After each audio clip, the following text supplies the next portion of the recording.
The millionaire's son was blind, until a black janitor rubbed his eyes.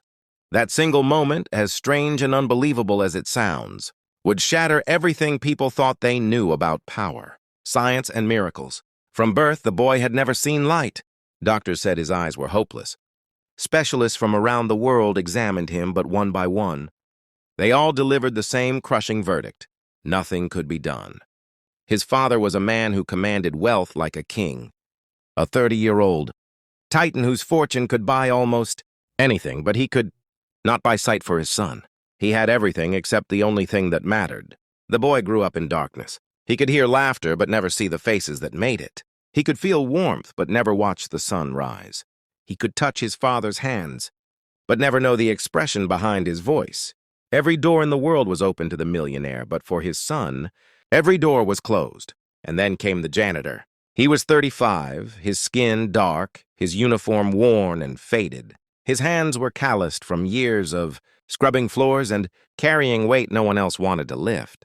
He was invisible to the rich, overlooked by the powerful, but his presence carried something money could never buy: faith, quiet strength, and the kind of belief born only through hardship.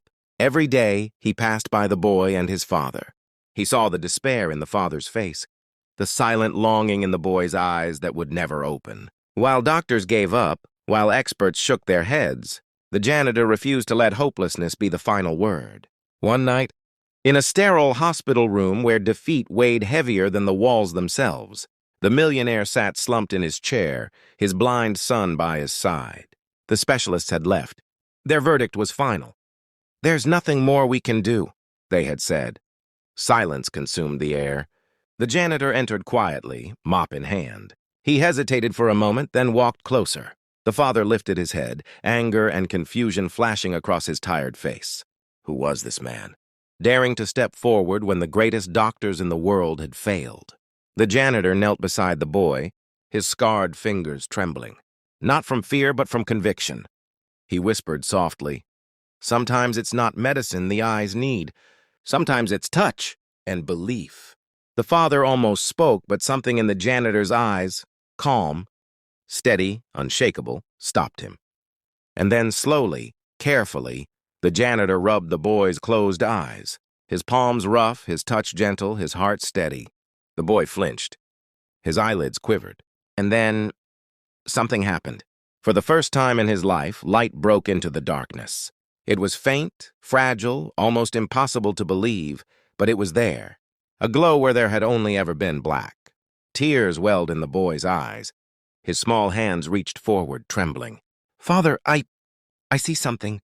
The millionaire froze, his breath caught in his chest. His world, built on money, on power, on influence, was crumbling beneath a miracle performed not by a doctor, not by a scientist, but by a janitor. And in that moment, the impossible had begun. The room stood frozen, as if time itself had stopped to witness what no doctor, no scientist, no fortune could ever explain. The millionaire's son, blind since birth, whispered the words his father had prayed to hear for years. "I see something." The father's heart thundered in his chest. For 30 years, he had commanded empires, signed deals worth millions, controlled boardrooms filled with power, but never had he felt powerless like this moment. His 30-year-old frame trembled as he dropped to his knees beside the boy, desperate, fearful that the fragile miracle would vanish as quickly as it came. "Tell me, son, what do you see?" he asked, his voice cracking with a desperation he could not hide. The boy, 15, his dark hair falling over his pale face, blinked rapidly. He squinted, his small hands trembling as he pointed toward the glowing monitor on the wall.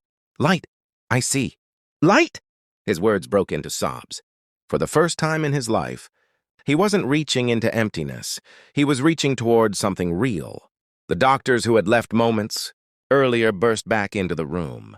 When the alarms beeped irregularly, their pristine white coats, their proud faces, all crumbled into disbelief as they saw the child actually staring at the light. "Impossible," one of them whispered, clutching his clipboard. Another shook his head violently.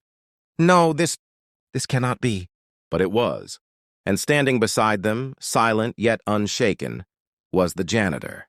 35, with tired eyes that had seen years of struggle, and hands that carried scars from labor no one else wanted. He stood tall, his dark brown skin glistening under the sterile hospital light.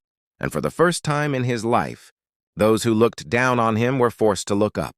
The father turned to him, his wealthy frame shaking, words caught between gratitude and disbelief. How did you—" The janitor did not answer. He simply shook his head, his gaze fixed on the boy. "Don't thank me. Thank faith. Thank the strength that lives in places money cannot buy." The boy blinked again. His eyes, once empty windows of darkness, now flickered with the faint glow of life. He reached for his father's face, trembling, tears streaming down his cheeks.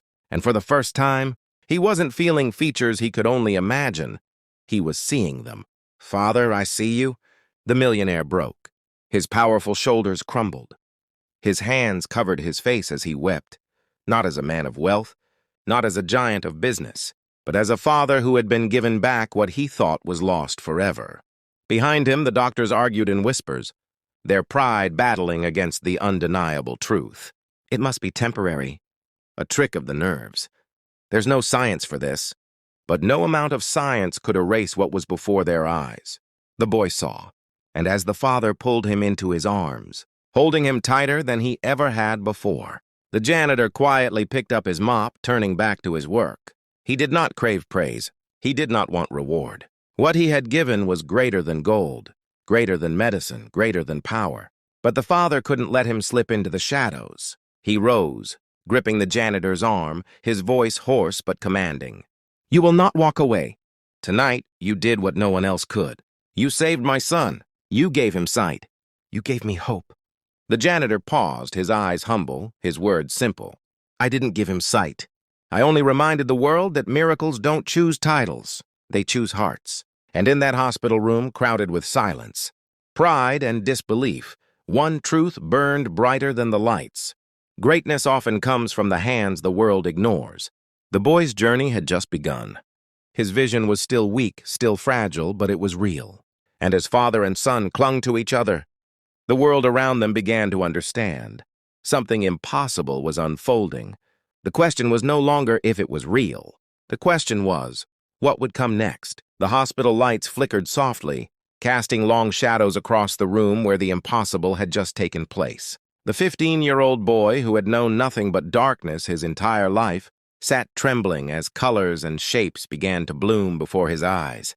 His breaths came shallow, disbelieving, as he whispered again and again, "I can see. I can really see." His father, only 30, a man whose name was carved into skyscrapers and boardrooms, knelt beside him, gripping his son's hands like a lifeline. Tears streaked his powerful face. For years he had built walls of pride, hiding his pain behind fortune and status. But those walls had crumbled, replaced by something he had long forgotten: humility. Across the room, the doctors stood in stunned silence, their polished reputations shattered by a truth they could not explain. Charts, machines, and science had told them there was no hope. Yet here, before their very eyes, sight had been given where none existed. Their whispers grew desperate. "It defies logic. It defies medicine."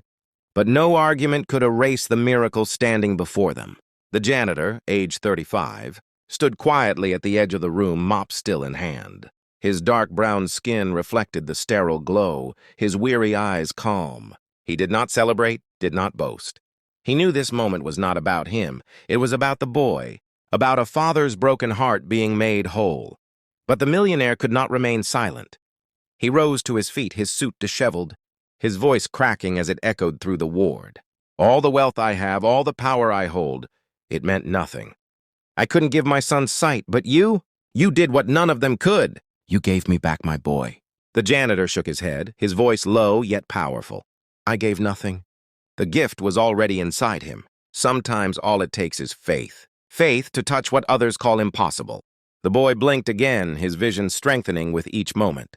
He looked at his father's face, features once only described, now real before him.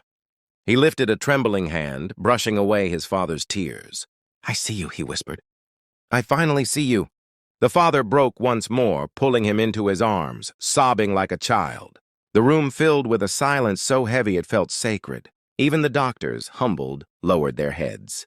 For the first time in their lives, they weren't the masters of life and death. They were witnesses to a miracle. Outside the ward, news spread quickly. Executives, investors, even strangers in the waiting room gathered as whispers of the impossible filled the halls. They peeked through the glass, their eyes wide with disbelief. The boy who could never see was seeing. And standing at the heart of it all was not a surgeon, not a millionaire, but a janitor whose greatness had gone unnoticed. The father turned to him one final time, his voice trembling with reverence. "From this day forward, you are no longer just a janitor in my building. You are family. You are the man who gave my son the world." But the janitor only smiled, a quiet, humble smile. "Titles don't matter. What matters is that your boy can live, can dream, can see the life ahead of him. That's the only reward I need." And with that, he turned back toward his mop, ready to return to the shadows. But no one in that room would ever see him the same way again. Because legends are not born in wealth nor written in titles. They are revealed in the quiet acts of faith, in the courage to step forward when others have given up. And on that night, the world learned a truth that would echo forever. Sometimes, the greatest miracles come from the most overlooked hands. The boy's eyes shone with new light. His father's pride transformed into gratitude, and the janitor's quiet strength became a story that would never die. Greatness had risen, not from money, not from science, but from faith, humility, and the courage of a man the world had once ignored.